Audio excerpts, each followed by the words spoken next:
55% ही voting 5 बजे तक हो पाई है। ये बहुत ही चिंताजनक बात है। तीसरे चरण में पहले 2 चरण बड़ी शांतिपूर्वक मतदान हुए उत्तर प्रदेश में, लेकिन मतदान कम हुए, शांतिपूर्वक हुए। इस बार मतदान थोड़ा सा हंगामेदार रहा। तमाम ऐसी सीटें रही, दिन भर हम लोग अपडेट देते रहे, चाहे संभल हो, बदायूं हो, अलीगढ़ के 2 विधानसभा जो हाथरस में पड़ते हैं वहां पे मतदान बहिष्कार को लेकर के हो, तमाम जगहों से छिटपुट घटनाएं सामने आई। और पहली बार ऐसा रहा कि इस उत्तर प्रदेश की अगर हम बात करें कि उत्तर प्रदेश के तीसरे चरण में पहली बार रहा कि पुलिस को लाठी चार्ज करना पड़ा संभल में। एकाएक जहां पे बूथ था, बूथ में लगभग सैकड़ों लोग एकाएक अंदर चले जाते हैं। पुलिस कहती है कि जो मतदान को प्रभावित करने के लिए एक लोग सोची समझी रणनीति के तहत, साजिश के तहत अंदर घुसते हैं, और वहीं पे मार खाने के बाद यानी लाठीचार्ज के बाद जो चोटें आई हैं, उसके बाद मीडिया कर्मियों से बात करते हुए जो वहां के वसिंदे हैं, जो वोटर हैं, वो कह रहे हैं कि हमको बेवजह मारा गया,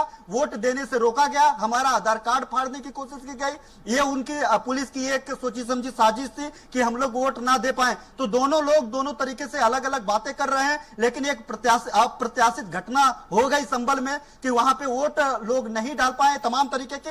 समाजवादी पार्टी सुबह 7 बजे से ही इस बाबत सक्रिय रही अपने एजेंटों को लेकर के, और उसने 3 हेल्पलाइन नंबर जारी किए थे। उन्होंने कहा था कि जहां पर भी वोटिंग पड़ रही है, वो एजेंट हो, कार्यकर्ता हो, समाजवादी पार्टी के जो चिंता को, अगर उनको किसी तरीके की समस्या, अनियमितता और किसी भी तरीके का अवरोध वोटिंग करने में दिखाई दे रहा है तो उनको शिकायत दर्ज कराए। उसके बिहाफ पे लगातार समाजवादी पार्टी शिकायतें दर्ज कराती रही, आरोप लगाती रही, उसका जवाब निर्वाचन आयोग देता रहा। उसी तर्ज पे आज पहली बार देखने के लिए मिला कि भारतीय जनता पार्टी भी जो समाजवादी पार्टी के गढ़ में वोटिंग को लेकर के लगातार शिकायतें भारतीय जनता पार्टी भी चुनाव आयोग से करते हुए दिखाई दी। भारतीय जनता पार्टी के जो नेता हैं उनके काफिले पे भी हमला किया गया, उसके शीशा तोड़ दिया गया। उसको लेकर कार्रवाई को लेकर के भी भारतीय जनता पार्टी जो है शिकायत दर्ज करवा रही है। समाजवादी पार्टी तमाम भारतीय जनता पार्टी के नेताओं को, कार्यकर्ताओं को इंगित करते हुए भी शिकायत दर्ज करवाई है, उनको गिरफ्तारी की मांग की है। और अभी तक सबसे बड़ा आरोप समाजवादी पार्टी के मुखिया अखिलेश यादव ने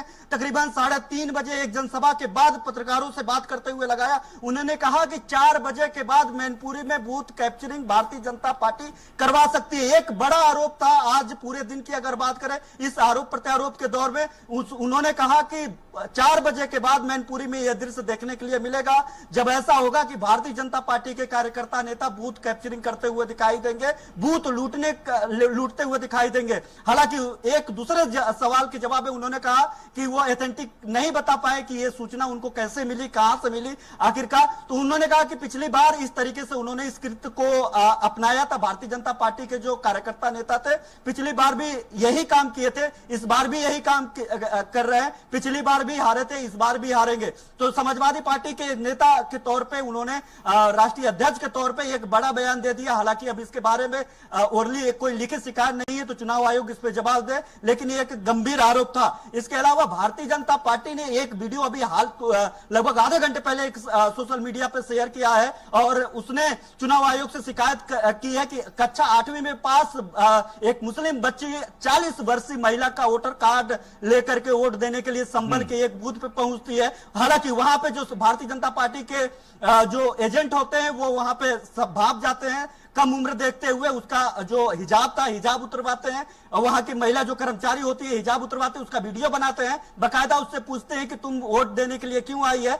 वीडियो में साफ तौर पे सुना जा सकता है कि वो कई लोगों का नाम लेती है कि मुझे ये वोटर आईडी, ये कार्ड दे दिया गया इसलिए वोट डालने के लिए हम लोग गए हैं। तो इसको लेकर के भी भारतीय जनता पार्टी ने फर्जी मतदान को लेकर के एक मतदान कर्मी का नाम इंगित करते हुए उसके लिए भी शिकायत दर्ज करवाई है। इसके अलावा फिरोजाबाद में एक साथ 42 फर्जी वोटरों को गिरफ्तार किया गया, उनको हिरासत में लिया गया और उनको 42 लोगों को वोट डालने से पहले ही पुलिस ने उनको गिरफ्तार कर लिया है। तो ये कई जगहों पे, कई बूथों पे ये भी दिन भर की सूचनाएं रही कि कई जगह फर्जी वोटर सक्रिय रहे, फर्जी वोटरों को पुलिस गिरफ्तार करने में हालांकि सफलता पाई है। लेकिन भारतीय जनता पार्टी और समाजवादी पार्टी दोनों लोगों ने एक दूसरे पर आरोप प्रत्यारोप लगाते हुए कहा कि भारतीय जनता पार्टी भी कई लोगों से फर्जी वोटिंग करा रही है। समाजवादी पार्टी पे भी आरोप ये भारतीय जनता पार्टी के लोगों ने भी लगाया कि कई जगहों पे फर्जी वोटिंग कराई जा रही है, बीएलओ के साथ मिलकर के वोटिंग कराई जा रही है। समाजवादी पार्टी पिछले 2 बार की तरह इस बार भी पुलिस कर्मियों को एक तरफा कार्रवाई करते हुए आरोप लगाते बिल्कुल घनश्याम जी, तो कई घटनाक्रम हुए और इनकी जानकारी आपने सटीक दी। फिलहाल बहुत बहुत शुक्रिया घनश्याम जी, आप हमारे साथ जुड़े।